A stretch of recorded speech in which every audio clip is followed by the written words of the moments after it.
Hi all welcome to TNPSC கற்றல் channel. தமிழக மகளிரின் சிறப்புகளில் இன்றைக்கி நம்ம பார்க்க போகிற டாபிக் எம்எஸ் சுப்புலக்ஷ்மி அவர்கள். இவங்க பிறந்த ஊர் எங்கன்னா மதுரை. 10 வயதில் இசைத்தட்டுக்காக பாடல் ஃபஸ்ட்டு பாடியிருக்காங்க. 17 வயதில் சென்னை மியூசிக் அகாதமியில் கச்சேரி பண்ணியிருக்காங்க.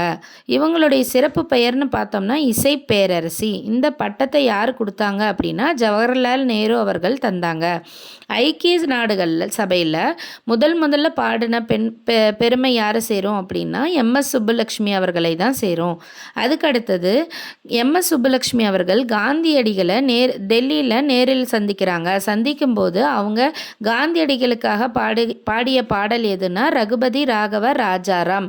ஆனால் காந்தியடிகள் இவர்களிடம் விரும்பி கேட்ட பாடல் எது அப்படின்னா ஹரி தும் ஹரே அப்படிங்கிற மீரா பஜனில் இருக்க பாட்டை பாட சொல்லி கேட்டாங்க. இந்த பாடலை 1947 நம்ம இந்தியா சுதந்திரம் அடைஞ்ச போது இதே பாடலை எம்எஸ் சுப்புலக்ஷ்மி அவர்கள் சென்னை வானொலியில் இந்த மீரா பஜனை பாடினாங்க. திருப்பதியில் இருக்க வெங்கடேச சுப்ரபாதம் இது நம்ம எல்லாருக்கும் தெரியும். இந்த பாடலை பாடினதும் நம்ம எம்எஸ் சுப்புலக்ஷ்மி அவர்கள் தான்.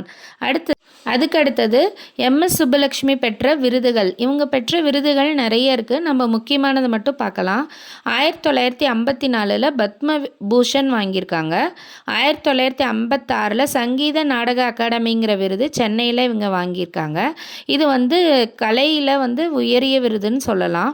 1974 ராமன் மெகசெசே விருது வாங்கியிருக்காங்க. அதுக்கடுத்தது 1975 பத்ம விபூஷன் வாங்கியிருக்காங்க. 1998 இந்தியாவின் மிக உயரிய விருதான பாரத ரத்னாவும் இவங்க வாங்கியிருக்காங்க. இதை இந்திய மாமணின்னு சொல்லலாம். இந்த விருதும் இவங்க வாங்கியிருக்காங்க. இவ்வளோதான் எம்எஸ் சுப்புலக்ஷ்மி அவர்கள் பற்றி. Thank you all. உங்களுக்கு இந்த வீடியோ பிடிச்சிருந்தா லைக் அண்ட் சப்ஸ்கிரைப் பண்ணிக்கோங்க.